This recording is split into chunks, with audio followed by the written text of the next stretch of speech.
All right, a very good afternoon to you. Welcome to Newsbeat here on Metro TV. We're live from the Akiaboahima studio at North Ridge. My name is Annie Fwampofo. We're also streaming live on Facebook as MetroTVGhana.com, on Instagram and Twitter as MetroTV_GH. We'll take a look at the headlines of the stories coming up.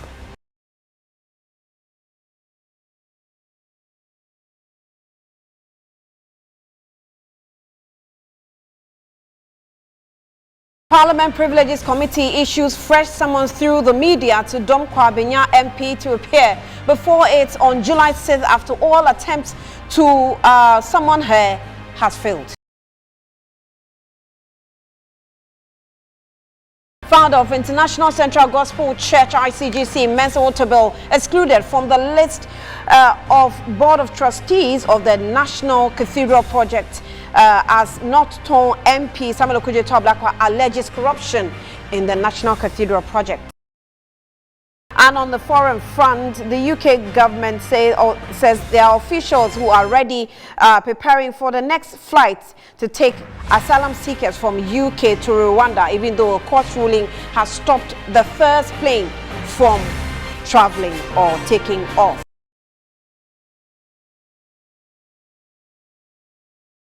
You're welcome. Now let's take the stories in detail. The Privileges Committee has summoned the Member of Parliament for Dom Kwabenya, Sarah Adwoa-Sarfo, to appear before it on July 6, 2022 over her absentee in Parliament House. My colleague Abdallah Mohammed is in Parliament and comes through with the details of what's going on in Parliament. Abdallah, thank you for joining us. Good afternoon to you. Thank you very much, Annie. So that is actually correct. That particular summon was circulated through the various media houses here in Parliament by the Director of Public Affairs at this particular Parliament, Kate Addo. She circulated that circular to the media yesterday. Parliament's Privileges Committee has indeed summoned the Member of Parliament for Dom Kwabenya to appear before the Privileges Committee to explain why she has consecutively not appeared before the House as a member to perform her parliamentary duties. So that is actually true. We expect that this circular would get to her because we know she's currently in the United States of America, where she's attending to her son, who we are told is actually not well for some time now. So this circular or this summon is in reaction to a recent interview the embattled Member of Parliament had with Joy News, where she revealed that she had not been served by the committee to appear and answer why she has not been coming to Parliament. So essentially, this is a formal circular which has been issued by the Privileges Committee of Parliament, and we are told that it follows several attempts to get her to actually appear before the House. The letter which was released yesterday essentially mentioned that they had placed letters in her pigeonhole within the Job 600 where her office is located. They had actually also spoken to some of her aides, both in Parliament and at the constituency level, and all these attempts to actually reach the Member of Parliament has proven futile. Hence, their decision to actually summon her to appear next month, the 6th of July, to actually speak to why she hasn't been attending to her parliamentary duties as a Member of Parliament for Dom Kwabenya. Yesterday was the turn for the Ayawaso Central MP, Henry Quartey. He was here in Parliament to actually answer questions from the committee members, and I am told that they are actually deliberating the answers he has provided, and when the report is presented to the House will collectively take a decision with the Speaker of Parliament. So as we sit here, we await to see whether there would be a response from the embattled Member of Parliament for Dom Kwabenya, who has, in the words of many of the committee members, evaded this summon for some time now. We are hoping that once she yields to the demand by the committee to appear before the House, she would either be engaged via Zoom or possibly she would fly down to Ghana to answer questions by committee members. Annie. So, Abdallah, is the House, obliged to actually provide a summon Is that the only means the House can get her, you know, to appear before the committee? Because at least she's spoken with the media house. So she has gotten the information. Does it require a legal, you know, summoning like the House is doing before she can actually be forced to appear before the committee? So normally when per the standing orders of Parliament, if a particular member is, you know, referred to the Privileges Committee by the Speaker of Parliament for misconduct, what happens is that the committee would serve, you know, the particular member of Parliament to appear, will serve the person with a letter which would detail when the member of Parliament is required to appear before the committee to answer questions.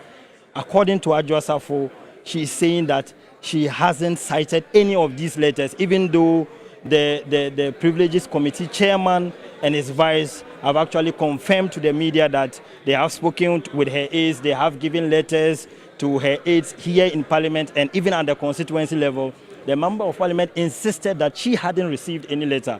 Hence, the decision by the Privileges Committee to actually serve her through the media. So it is the expectation that once Metro TV broadcasts this particular circular, other media houses would also follow suit. Then eventually it will get to her in America so that she will yield to the demand by the committee to appear before the House and answer questions on the 6th of July next month. She is required to appear. Consequently, Annie, yeah. Abdallah, give me, you know, a whole picture of how the House feel about this drama.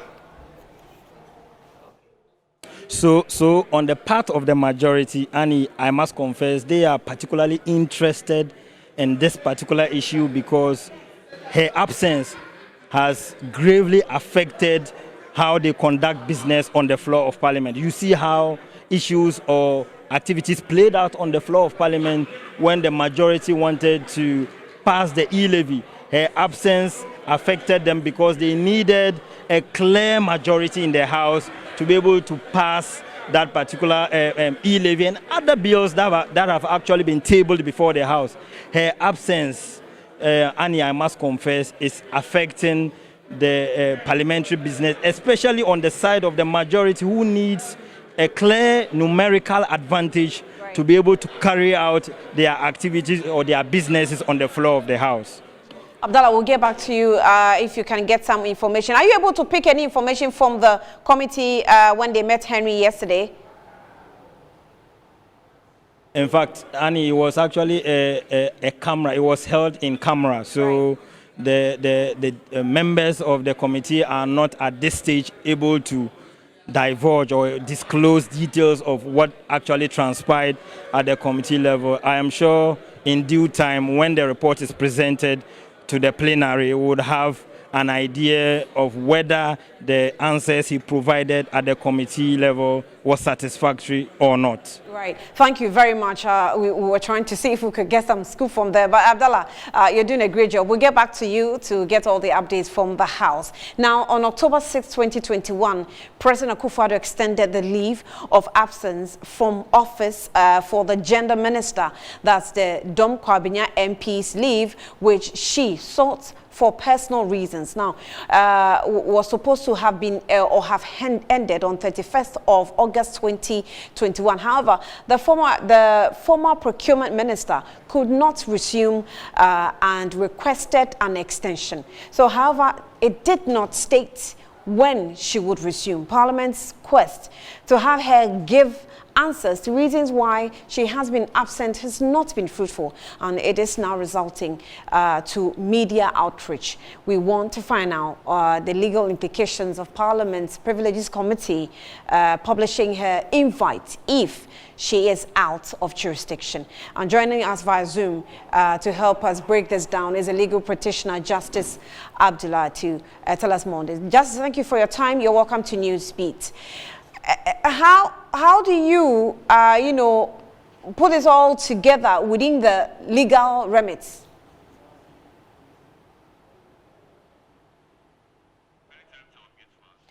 I'm sorry, just unmute, if you can unmute. I think you're still on mute. Yes, oh sorry. I think you muted me.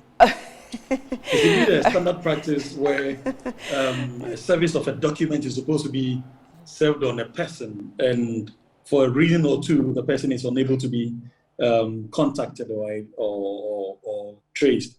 However, I think with this particular one, any attempt to proceed with the proceedings against Adwoa Safo will be unlawful, because the standing orders are very clear as to how these things are done. What we've heard is that attempts were made to serve her through the social media and through her pigeonholes. These are not official communication channels accepted and detailed out by the standing orders of Parliament. The standing orders of Parliament are very clear that every time that service is supposed to be made on a person, it has to be first made directly on that person's person. You need to have to serve the person personally. If you're unable to do that, that is where the other triggers come in. And the other triggers are what lawyers would call substituted service. And that would include serving the person or any person in his household. And that person must be an adult. And so if you do not find Adwoa Safo, for instance, you should have to serve his official resident. Even that cannot be done on any residence that the members know he lives in. It has to be an official resident, i.e. a resident that he has registered as part of his address in Parliament. So that's the official resident that has to be served. And even when you go there, it has to be an adult person, a responsible person that has to be given the official sermon. It is only when this fails, these two attempts fail, i.e. a service personally on her and a service through an adult person in his official residence, that you fall on the last option. That is the publication in the press. And that is the last of the substituted services that is allowed and accepted in accordance with the standing orders of Parliament. So to this extent, if you ignore these first two and you rather attempt to serve the person via social media or via his pigeonhole or her pigeonhole in this particular instance, and you rely on these substituted services as a basis to proceed against it, you'll be conducting an illegal exercise, and she should be able to set it aside whenever she feels appropriate to undertake that exercise, unless, of course, she also yields to any decision that is taken or proceedings that is taken against it. So Parliament has skipped maybe about 2 stages before and jumped to publishing in the papers or in the media. Clearly, from what we are hearing, that is what Parliament has done. Is that illegal? They appear to be in a hurry. They appear to be in a hurry to conduct to take on the member of Parliament, but unfortunately, their own laws prescribe the mode of going about this. So any breach of their own laws would naturally make everything that they do an unlawful exercise. And being an illegal exercise, it cannot be a basis for dismissing or removing or taking any decision, whether positive or negative. But you've heard her colleague MP Kennedy Agyapong say it several times, that attempts to reach her in her home, on phone, and everywhere has failed. And so I mean, this is long overdue already. So maybe in the wisdom of the August House, they think that we have to rush this through and get the responses we need, because there are even citizens that are already calling for her removal. Unfortunately, this is the good part of democracy and rule of law.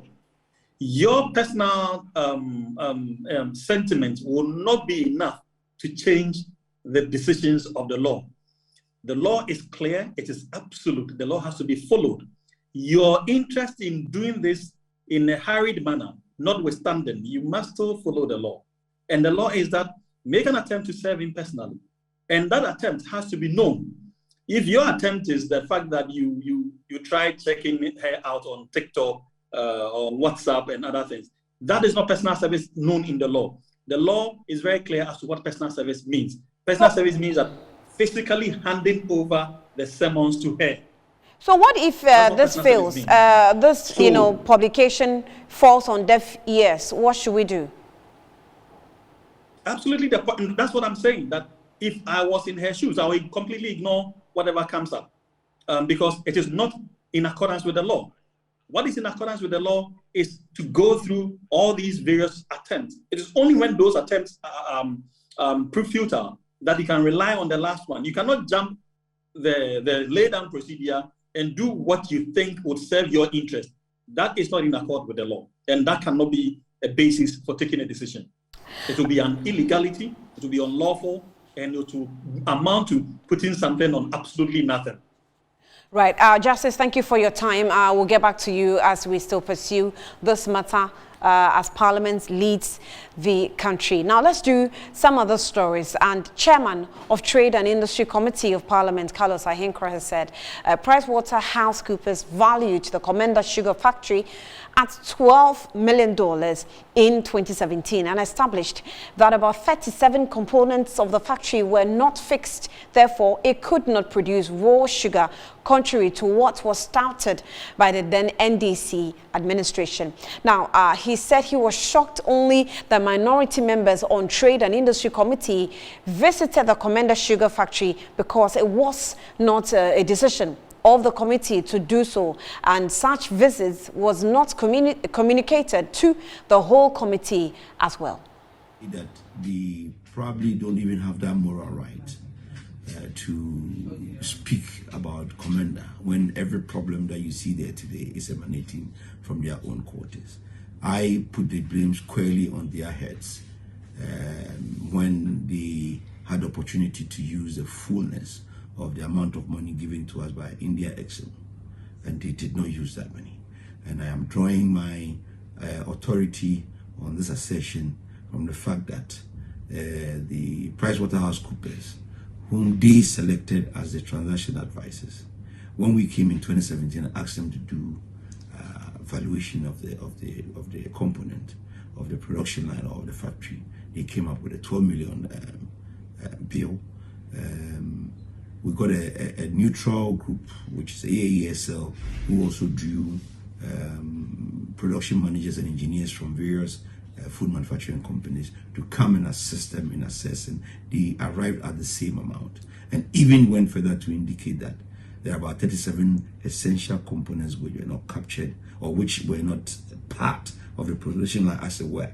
So there was no way that production line as it is at that time could do with the production. So then one wonders how in June 2016 we saw a lot of media hype. They spoke to the transaction advisors who helped in securing a transaction a strategic investor. As we speak, I can confidently say that yes, there's a strategic investor in place. There's some sort of renovation or rehabilitation going on there as we speak, and we are making every effort to get the Minister of Trade to meet us there, together with you, the media, and any engineers that we can find, for them to come and answer a few questions on our behalf.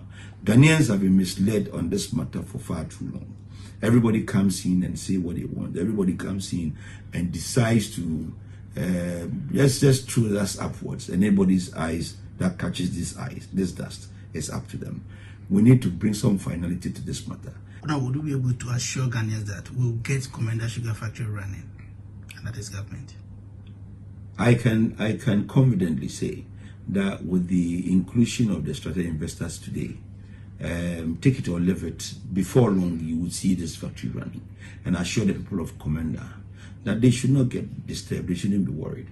They have been shortchanged, but the MPP government would put them back where they used to be, or where they're supposed to be before the loss.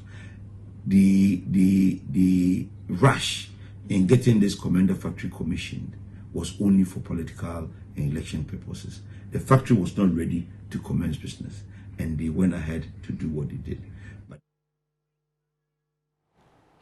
Now let's do National Cathedral, and founder of the International Central Gospel Church, Mensah Otabil, is no longer a member of the Board of Trustees for the National Cathedral. of the website or on the website of the National Cathedral, the name of the Reverend or the man of God was absent. This comes after the ranking member of Parliament's Foreign Affairs Committee and member of Parliament for the Norton constituency, Samuel Okudzeto Ablakwa, had earlier on disclosed the news of his exit.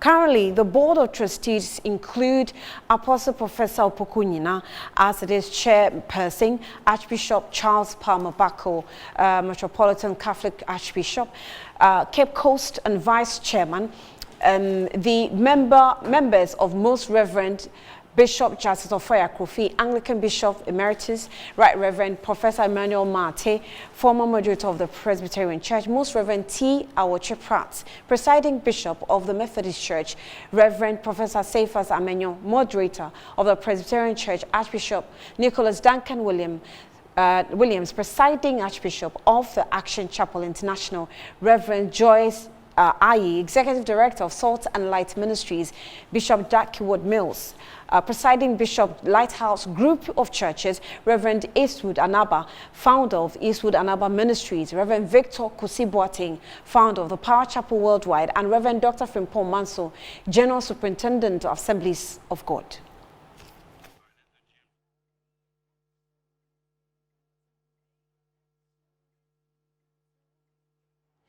Now, editor of the Insight newspaper, Kwesi Pratt Jr., has expressed dismay over the use of public funds for the construction of the National Cathedral. According to him, a cathedral built on secrecy, deceit, and lies won't glorify the name of the Lord. Didn't we pull down modern buildings which have been built by government for public servants, including people on the judiciary and so on, in order to make way for this cathedral? Now, even if we have to build a cathedral, do we have to pull down 18-month-old buildings to be able to build a cathedral? This whole thing is mind-boggling. This whole thing doesn't make sense anymore. There's no sense in this business. And then we are told that if we build the cathedral, we will see wonders. The economy will prosper. We'll begin to live in nirvana and so on. And I'm sitting back and saying, these people, are they not in the world? Why? La Côte d'Ivoire built a basilica. What happened to La Côte d'Ivoire after it built the basilica? The biggest in the world. The biggest in the world. What happened to them? They were afflicted by civil war. How many thousands didn't die in La Côte d'Ivoire after the basilica had been built? On the same platform, Member of Parliament for Ifija-Kwabri North Constituency, Collins Adumaku-Mensah, is urging government to unravel the secrecy surrounding the total amounts spent by government on the cathedral. Ordinarily, Randy, yes, I should not have a problem with the building of a cathedral for God. Randy, in my very young political life, and the last time I was here, I did say that one of the things that I've learned very quickly is that it's always better to be frank with the Ghanaian people. Let them know what the situation is, and I'm sure they will understand why you took certain decisions. Yeah. Randy, this whole problem about this cathedral is because of the communication. It's as simple as that. Government spends on other religious groups. What is preventing government from saying boldly that as part of our infrastructure project, we want to build the cathedral? From day one. From day one. Mm-hmm. You're also watching Newsbeat here on Metro TV. We'll take a breather. I'll be back with some more stories.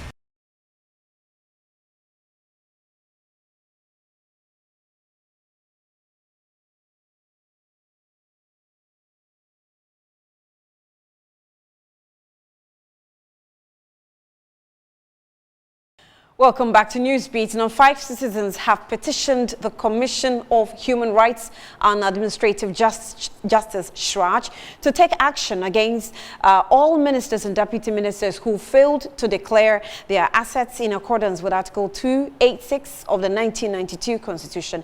Here are excerpts of the demands. Now, on the excerpt, it says that we therefore respectfully urge Shraj to, 1, open investigations into the failures of public officers officers not listed in the appendix to declare their assets. B, whether the failure of the above-mentioned public officials to declare their assets amounts to a breach of the oath of office they swore to preserve, protect, and defend the Constitution as mandated by Article 286 Clause 7 and the second schedule of the Constitution, and then take appropriate action against the defaulting public officers pursuant to Shraj's mandate in Article 286 of the Constitution, including but not limited to A, directing each of the defaulting public officers to promptly declare their assets to Auditor General, and B, initiating legal actions at the court against the defaulting public officers to compel them to promptly declare their assets to the Auditor General or have them sanctioned for default pursuant to Shraj's mandate under the section of the Act 456.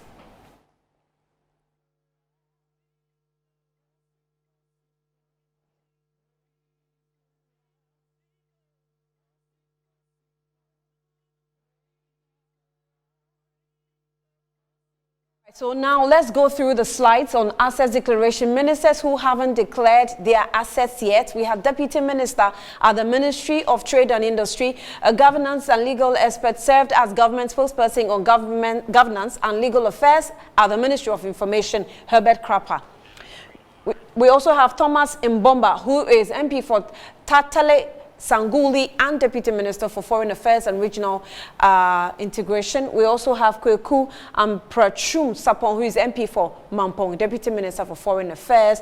We have Frederick Obing Adom, who is Deputy Minister for Transport and MP for Upper West Akim. Kofi Amankwa Menu is here. He's also Deputy Minister for Defense. Amapoma Boateng, MP for Jabing and Deputy Minister for Communications and Digitalization. Abdullahi Abanga is Deputy Minister for Ministry of Works and Housing, Member of Parliament as well. Yidanda Zakaria is also Northeast Regional Minister and former Registrar. Richard Obing is a Financial Analyst and Regional Minister for Western North. I don't know if I can have someone. Okay.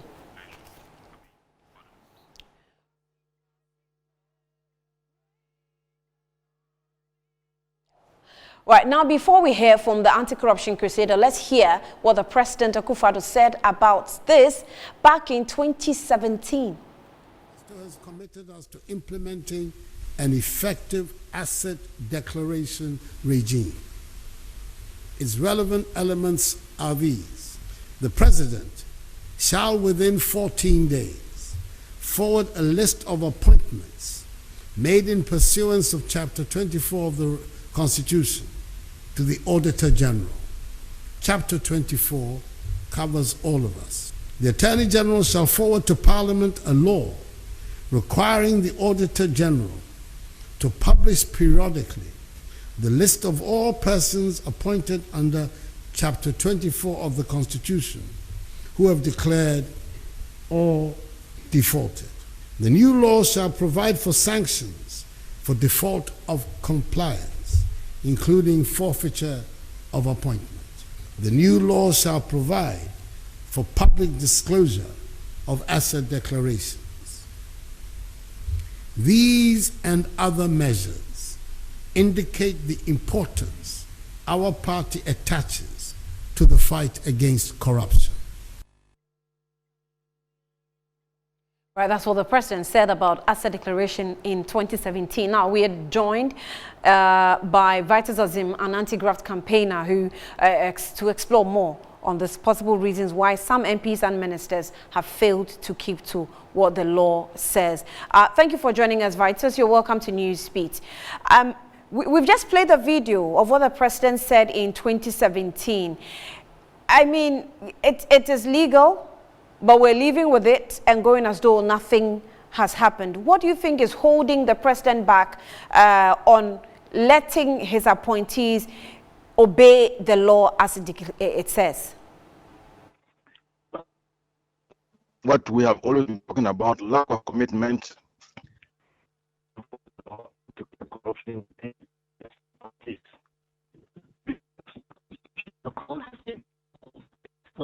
I'm sorry, Vitus, if you can just position yourself properly. I'm struggling to hear you. Okay, so we're hoping to speak with Vitus Asim, anti-graft campaigner, who will tell us more about this asset declaration.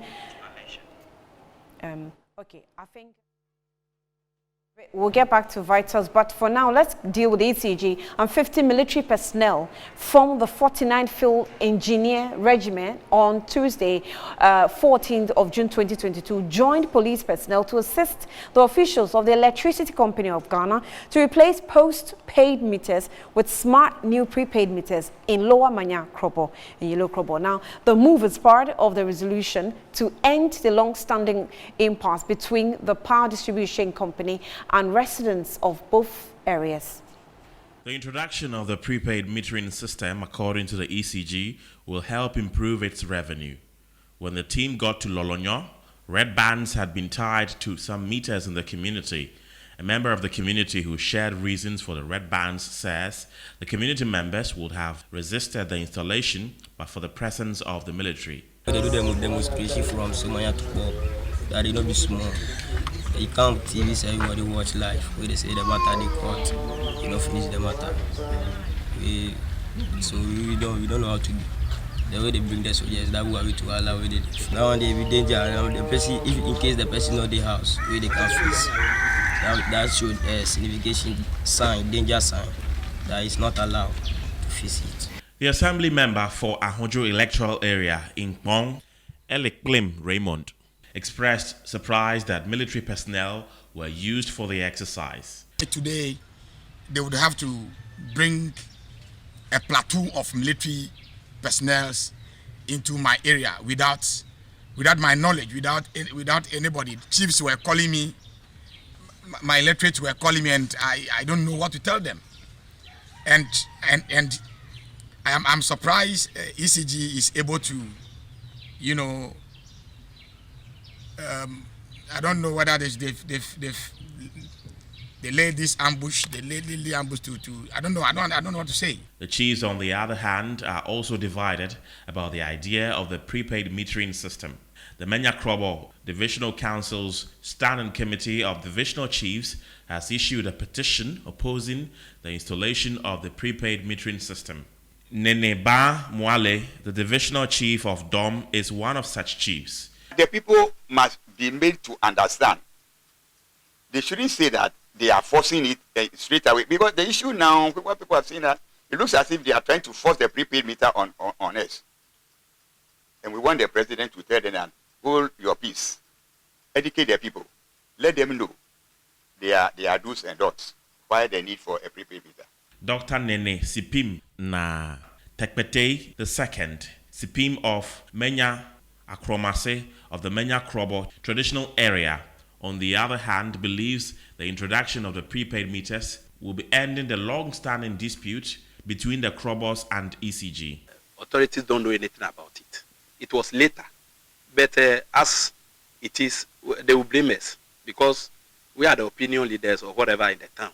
So that whatever happens, they will say we are the cause of it. But all the same, I think there is no problem. Now it will come to an end. When you started something, but it will come to an end. And we have to accept the blame. Yes, because, but all the same, that's what I'm saying. Whether or not they should bring it, I think that traditional authorities, they will by all means blame it. But we know what is good and what is bad for the town. We're joined on via phone by the Regional Public Relations Officer of the ECG, Sechua Mensah, for more on this. Sechua, thank you for your time. Good afternoon. You're welcome to Newsbeat. Hello, Sechua. Can you hear me, please, Sechua? Okay, we cannot hear you. We're trying to speak with the officials from ECG to find out more of the action of using military and police in the Yellow Krobo areas so that it will enable the ECG to install its prepaid machines and aid the effectiveness of the work of the ECG. Can Sechua hear me now? Yes, I can hear you. Okay, great. Thank you for joining us. Good afternoon to you. Welcome to Newsbeat. So, I mean, we can... Right, we can trace back into time why maybe there's the need to use the military or the police, but we want you to confirm officially, why are you using the military and the police? Okay, so since we started the prepaid meter installation in Krobo district, we have been working with the officers of the Ghana Police who have been providing us with security. The military personnel we currently have are in to provide technical support as an additional support with the installation of the meters. These are men from the 49 Field Engineers Regiment. 49 Field Engineers Regiment. They are a unit of the Ghana military, and they are made up of engineers. So they have civil engineers, they have electrical engineers, mechanical engineers. They are all made up of engineers. Now, those we have on the field are all electrical engineers. So additionally, ECG and the Ghana Army, we've had a long-standing relationship for over 20 years. We have our ECG training school in Tema, and we provide training and refresher programs on electrical engineering with specific emphasis on electricity supply and provision. So we've had this long-standing relationship with members of the with the Ghana military. So every now and then we provide refresher courses, we provide training for some of them. Is this to say that is this to say that the military that's with the ECG team are providing technical support and not maybe security support? They are all providing technical support. Our security is being taken care of by the Ghana Police. The military is in to provide technical support. They are all engineers, as I said earlier on, and they are here to provide technical support. Has this been the practice? Every time ECG must install prepaid meters, has it been the practice of using the military units, that's the regiment that you're using, filled with engineers? Is this something you've been doing? The 49 Field Engineers Regiment. No, this has not been a normal practice. But in this instance, it was decided that as part of the practical work that we do with them, we'll need them on the field. We'll need them to help boost our personnel and our logistics as well. We also have 90 electrical engineers drawn from ECG's operational areas. So we have some electrical engineers who are staff of ECG from other operational regions like our Ashanti Strategic Business Unit, Western Region, Central, Eastern, Volta, Greater Accra regions. We've drawn in 90 of our electrical engineers to come in to provide support to the Krobo district. So we have the 50 electrical engineers who are military people, and then 90 electrical engineers who are staff of ECG, extra staff of ECG, who have all been deployed to the Krobo district to help with our contract so that we can quicken the installation process. So what has been the compliance level since the last time you had a clash with these people? The compliance, well, it went well. Sorry about that. It went well yesterday. It was cordial. We have not received any incident of. We haven't received any negative feedback. It's been cordial. It's been cordial. I thank you for your time. We'll get back to you and see how this exercise actually ends. Sechua actually works with the ECG, that's the Tema Regional Public Relations Officer for the Electricity Company of Ghana.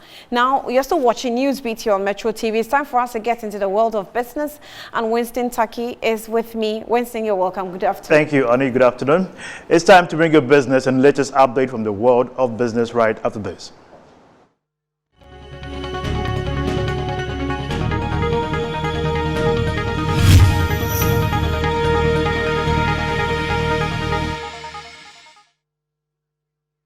And now to a false business story.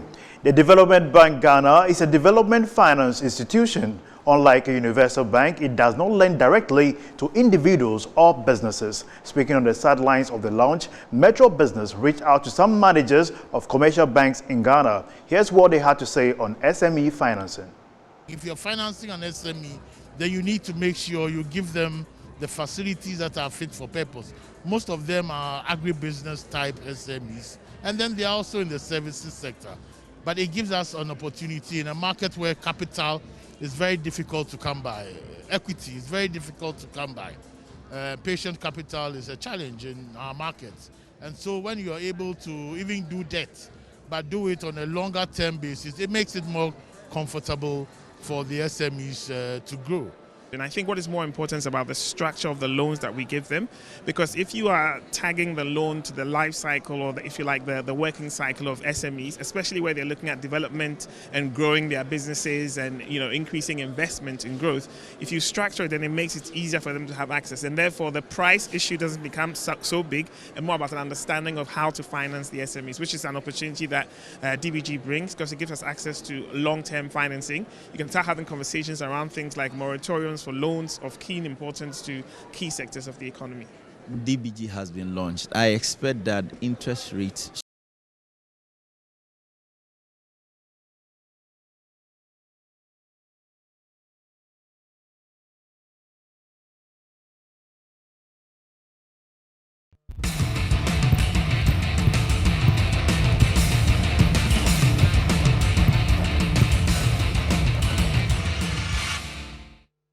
Welcome back from the break. Now let's get posted on what's trending in the world of sports. My name is Nanaya Opoku from the Black Stars camp now. The Black Stars head coach Otto Addo has drawn lots of positives from the 2022 Korean Cup tournament held in Japan.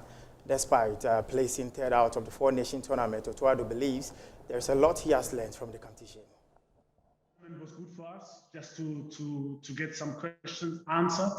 It's a lot of tough decisions to be made. I think overall we did well.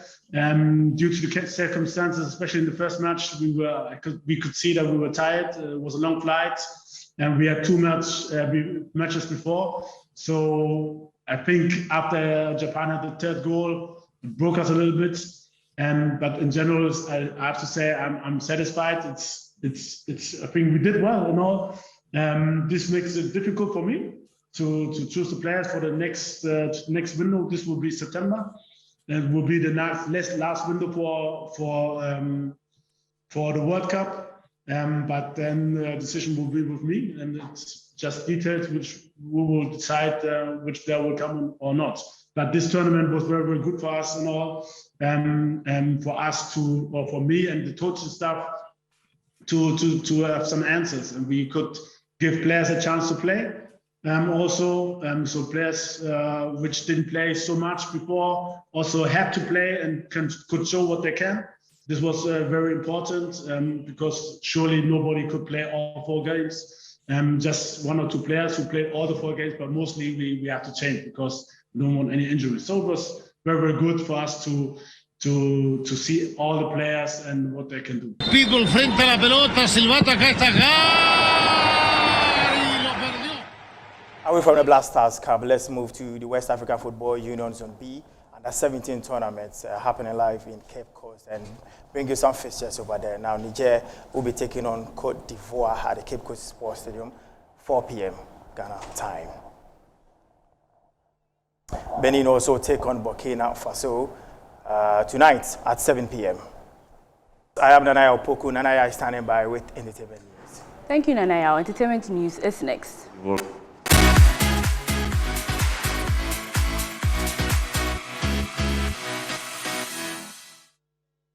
My name is Anaya Tanobwache. Successful Ghanaian hip live artist Maradona Yeboah Ejay, known by his stage name Guru NKZ, has shared his experience after his popular song La Paz Toyota was left out of the 2013 Ghana Music nomination. Speaking on Entertainment Review, Guru revealed that although he wasn't a problem, it affected his mental health, and for that, the music industry has some answers to give. To me, I think that was another life experience that I have to overcome. Yeah. I went through a whole lot of stress, like a whole depression thing for a time, because I was kind of disappointing. And my hit songs wasn't only in Ghana. Yeah. You move out of the borders, I got like rotation. The Nigeria we are moving there now, La Paz that was too big. Yeah. Yeah. And actually, Patoranking even ranked ride on was it the beat? Yeah, even the video is on YouTube. He needs to ride on the beat to jump up here. So it's because of La Paz Toyota now you have even Patoranking. Not because I'm saying, because go there and check. There is a video to the song. And with the Boys Abre shutting down across Africa, me being able to fill a sports stadium outside Ghana, you think it'd be a joke. And people singing line for line, chorus to chorus. And you were able to pick one of the big awards in Nigeria, like twice. And your country, what's up? It's not recognizing. He didn't get any of that. So to me, I am not a problem. Away from that, Bon Kwame Ohene and budding singer The Angel has made a decision to come back to Ghana to establish himself in the music industry. In this piece, he shares his personal experience about his music journey. He has returned home to Ghana from the UK to introduce his music to Ghanaians and establish himself here in the country. The Angel J says he's excited about his new journey he's decided to embark on and given reasons for his return to Ghana. Well, the UK taught me a lot in terms of the background stuff, how to be professional within music. Ghana is more opening my creativity and helping me understand who I am as a person in order for my music to be the best it can be. To be honest, maybe I could have done it over there, but my heart was always calling me to come back here. He further stated he hopes to work with a number of top artists in the country and wants Ghanaians to anticipate some good music from him. You know, King Promise, Kwame Eugene, Kiddy, Black Sharif, Jackie, Efia, our legend, Old Efia. You know, even the legends like Reggie Rockstone, you know, Daddy Lumba. If I'm able to get the chance, trust me, I'll take the opportunity. Multiple award-winning Ghanaian dancehall musician Shatta Wale has announced he will release the track list of his upcoming GOG album. The Taking Over hit maker made the announcement in a post on Facebook saying, "All the wait is over. Finally, #GOG album track list is dropping. Thank you all for your patience and support." That's all on entertainment. My name is Nanaya Tanowache. Annie, over to you. Thank you, Nanaya. You know, when I saw the post, I said, oh, GOG album. Thank you for the entertainment news. Now let's cross over to some international stories.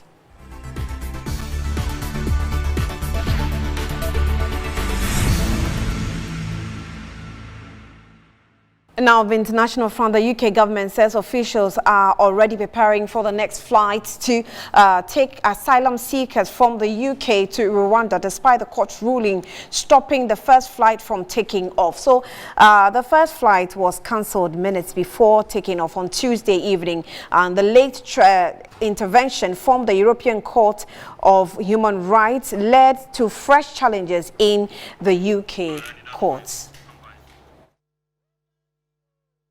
And that's what we have for you this afternoon. Newsbeat came to you live from the Akua Boahima studio at North Ridge. We're back to you at 2 p.m. for Good Afternoon Ghana, and 4 with News Flash, and at 7 with News Night. Thanks for watching.